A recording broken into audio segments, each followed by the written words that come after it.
What's up guys, Tyler from House of Cards TCG, and today we're going to be talking about Traptrix.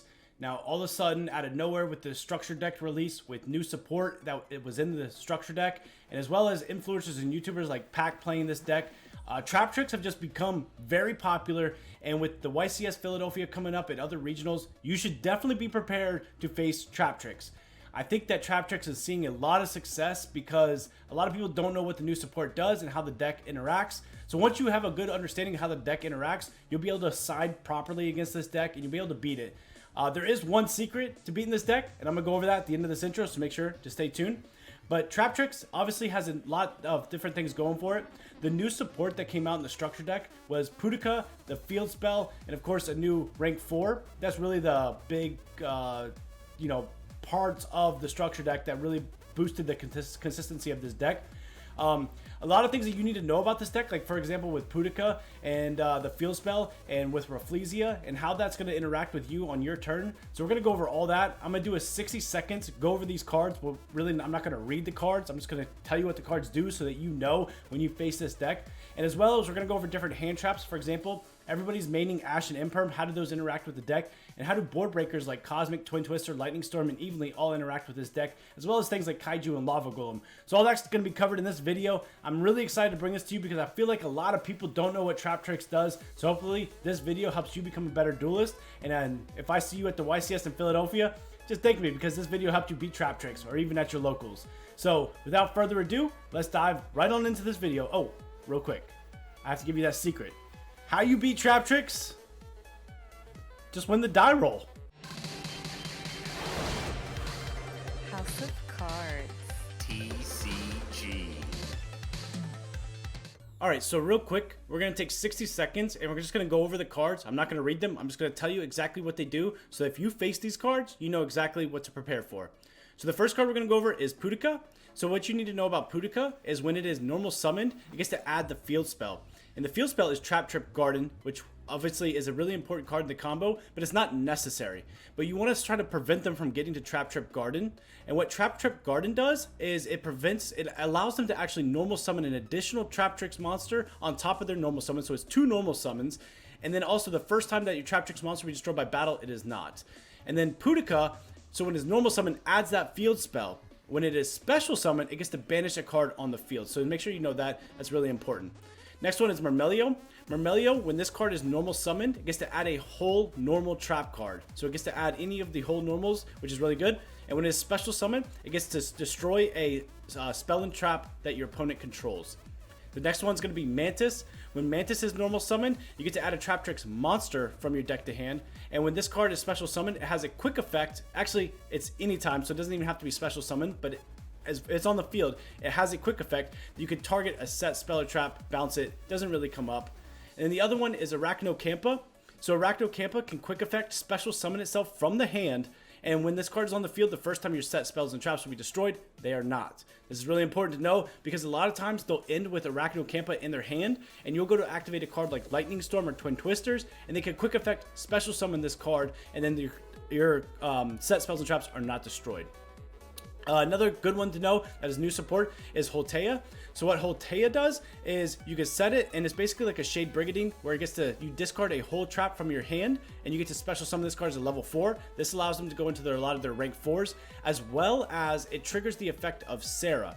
So what Sarah does is if a normal trap is activated, you can special summon a Traptrix monster from your deck. This is going to be where you want to Ash, but we'll get into all that. So Traptrix Sarah is if a normal trap card is activated, you can special summon. Also, if a Traptrix monster effect is activated, you can just set a whole normal trap. So those are the 2 effects of Sarah. Those can be activated on either side of the field. So on your turn and your opponent's turn, they're going to be using Sarah. Sarah is obviously a really important part of the combo. One more card to go over is going to be Rafflesia. So when Rafflesia is on the field, you can detach a material, and then you can send a whole normal trap card from the deck to the grave, and then that effect becomes that effect of that hole that is sent. Now this can be Gravedigger's Trap Hole, this can be Floodgate Trap Hole. This is pretty much going to be an interruption that you're going to have to deal with, and it's once per turn, so keep that in mind. But you're going to have to basically deal with this Rafflesia because they're going to have a ton of whole normal traps in their deck that are going to be interact on your turn. As well, the most important thing about this card is as long as this card's on the field, You cannot destroy by battle or card effects any of the other Traptrix monsters except for this one, and your opponent cannot target Traptrix monsters except for that Rafflesia. So Rafflesia is kind of like a towers that you have to get over. You have to get rid of the Rafflesia before you can deal with the other Traptrix monsters. But also, gotta remember, that field spell's up. You can't really just battle into Rafflesia, get rid of it. You gotta hit it twice. So these are all things that we're gonna go over. Now let's dive into the interactions and how to beat this deck. Alright, first we're going to dive into the main decked hand traps that you might have in your deck and how to use those, say game 1, if you lose the die roll and you have to go against this deck. So the first card we're going to talk about is Imperm. Now Imperm is actually not good against this deck, so you want to side that deck card out as soon as you can.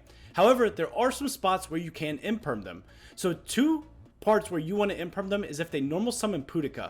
So if they normal summon p.u.n.k, if you remember, that searches the field spell. If you could prevent them from getting to the field spell, that will reduce them from being able to only normal summon once and also not have that battle protection that we talked about where they have to battle over twice.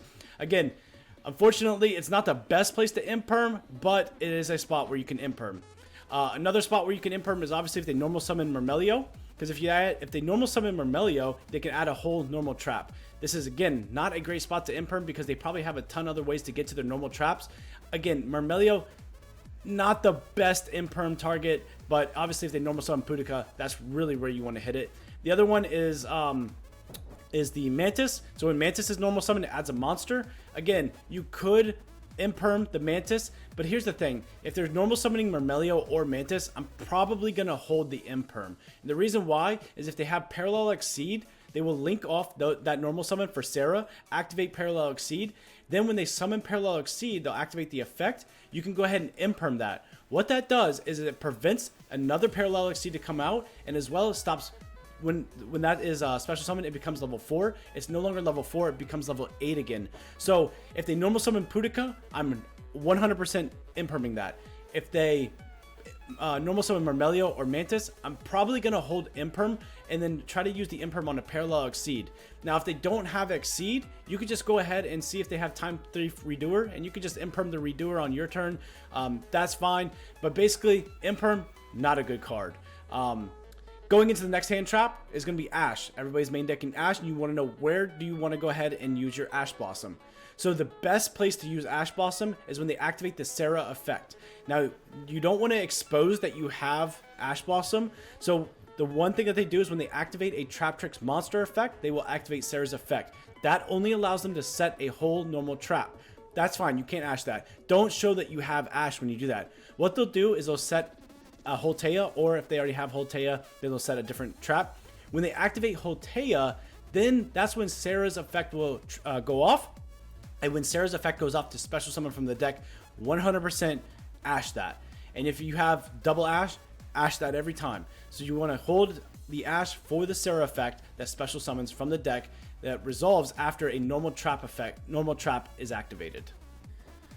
So some other cards that we're going to talk about are board breakers like Lightning Storm and Twin Twisters. Now, unfortunately, this is not good against this deck, which is kind of insane when you think about it. But the reason why that the cards like Twin Twisters and Lightning Storm are not good against this deck is because of a card that is Arachnocampa. So remember when I said Arachnocampa is a quick effect, as long as they control a Traptrix monster, they can special summon this card from their hand. They can hold that until your turn and make you waste a card like Lightning Storm or Twin Twisters by chaining Arachnocampa to the activation of Storm or Twin Twisters. What that card does is the first time the spells or traps will be destroyed, they are not. So unfortunately, cards like Lightning Storm and Twin Twisters are just not good against this deck, and you can't even get rid of the field spell, to be honest with you. Now, two cards that are really good against this deck are Evenly and Cosmic. Cosmic is kind of subpar because you're only hitting one, and they're obviously going to set more cards. But if you can pair that with something like Evenly, and then that leaves them with one, or if you can go ahead and get rid of the field spell, and that way you can hit over the Rafflesia, that's going to be huge. So Cosmic does come in clutch when it comes to that. However, Evenly is going to be your best option. Now, I do need to keep this in mind. A lot of Traptrix players are getting smarter, and they're starting to play Lancia. So you can't really, you're going to play into something either way. So, obviously, Evenly and Cosmic are much better against this deck, but Traptrix players are playing Lancia, but they always have the Arachnocampa more times than not, so you're better off not playing a card like Twin Twisters or Lightning Storm, playing something like Evenly and Cosmic, and then just hoping that they don't have a card like Lancia that's going to prevent you from banishing. Now the thing is, you evenly them in the resolves. A lot of times you broke their board, you're going to be able to win because they can't do much after that because it requires too much of their engine, but they obviously are still an insane deck, and they have a lot of follow-up, so you better make sure that you finish them or set up a insane Omni-Negate board where you can prevent them from activating more traps on your turn. Now, getting into the next card, we're going to talk about some side deck cards that are really pivotal against them. The first one I want to talk about is Dimensional Barrier. You wouldn't think that Dimensional Barrier is good against this deck, but if you obviously you want to side other cards, but if you, let's say you're getting the imperms out of your deck, Dimensional Barrier going first is not bad against this deck because a lot of times when they go second, they're really trying to push out Zeus against you. Zeus is a big part of this deck and other things, so you want to make sure that if you can flip that, call it XYZs, it's really going to put them in a pinch, and if you flip it at the right time, it's really going to work. However, you need to keep this in mind. If they normal summon a Traptrix monster, consider flipping Dimensional Barrier when they normal summon a monster, because if they go into Sarah and you activate Dimensional Barrier, you can activate the effect of Sarah, which now lets them special summon a monster. So you need to keep that in mind when you have Dimensional Barrier. You want to get the best value out of it. Sometimes it's better just to go ahead and flip Dimensional Barrier on their first normal summon before they get out the Sarah. Another card that we're going to talk about that's in the Traptrix deck is Torrential Tribute. I have seen some players play Torrential Tribute, and you need to keep this in mind. So all the extra deck monsters for the Traptrix are unaffected by trap cards. That's why Imperm is not good against the extra deck monsters. So with the extra deck monsters being unaffected by trap cards, a lot of the Traptrix players will play Torrential Tribute. And what Torrential Tribute does is when you start special summoning monsters, they flip it, your cards are destroyed, and theirs are not.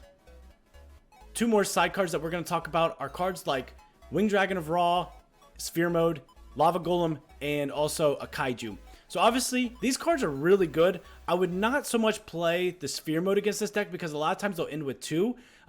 If they full combo you, of course, they can end with the 2 rank 4s and the Sarah. So if Sphere Mode is decent, right? As long as if you're playing more board breakers and less hand traps, you probably want Raw. If you're playing the cards like Ash, and maybe even Imperm, if you have that, you don't really want to play the Raw in there because Lava Golem and Kaiju is going to be your friend.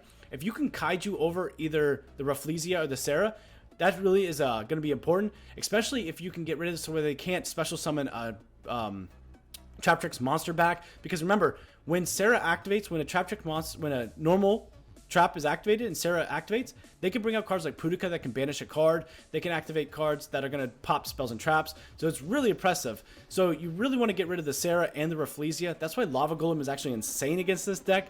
If you can Lava Golem them, you're pretty much going to win as long as you can deal with the back row. So Lava Golem, Kaiju's really good. If you have a Kaiju, probably want to get rid of the Rafflesia, and then you can go ahead and try to beat over the Sarah, or vice versa. You can hit the Sarah if you have a way to deal with the Rafflesia. But like for example, Dracoback can bounce the Rafflesia. If you Kaiju over the Sarah, you've dealt with it. So Kaiju's and Lava Golem really good. Sphere Mode depends on if you're playing hand traps or board breakers, but I would highly suggest Lava Golem against this deck as it really does deal with the deck. And a couple honorable mentions that I want to bring to your attention are obviously cards like Gamma and cards that are going to get rid of the monsters. So when they activate Sarah's effect, if you can go ahead and Gamma that, you're going to deal with the Sarah and you're going to negate the Sarah. That's obviously huge. So Gamma absolutely crushes this deck. And again, you want to time it right and you want to hit that Sarah and get that Sarah off the field. Now do keep in mind that if they have an extender or if they have the field spell, they can just normal summon another Traptrix monster and make another Sarah. So you do have to keep that in mind. But if they go ahead and normal something like Mermelio or Mantis and they don't have access to that field spell and they can't do an extra normal summon, they basically have to have Arachnocampa, which they won't even have because there's not a Traptrix monster on the field to special summon it. So it's insane what Gamma actually can do against this. You want to just go ahead and hit that Sarah, get it off the field, and that way you don't even have to see it anymore. So another card that is in the main deck that we're going to be talking about is Nibiru.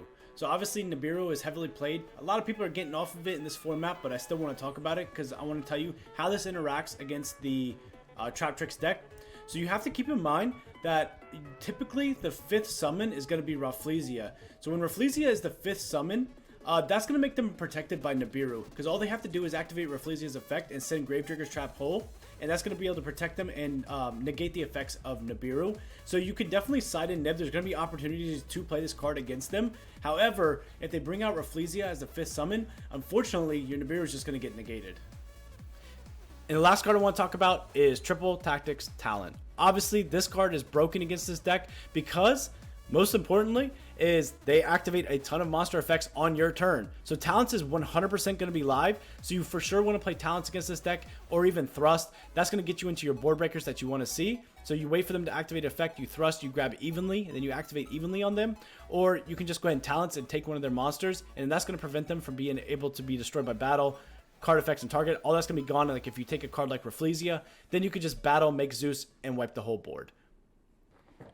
I hope this was very informative for you, and you're able to go ahead and go into your locals and go into this YCS and be able to beat Traptrix now. As you see, the deck really isn't that oppressive. You just have to know where to hit this deck at and know how to interact with it in a way that you can beat it. You're not always going to lose to this deck going first. There are ways to beat it, and hopefully this video is enabling you to actually go in, feel confident against your matchup against Traptrix, and now help you beat them. So just do me a favor, if you could, just make sure this video added value to you, just go ahead and subscribe for us, and we appreciate you all the time. We're on the road to 2,500, hoping to get to 3,000 by the end of the month, maybe next month. But this has been Tyler with House of Cards TCG, signing out. House of Cards.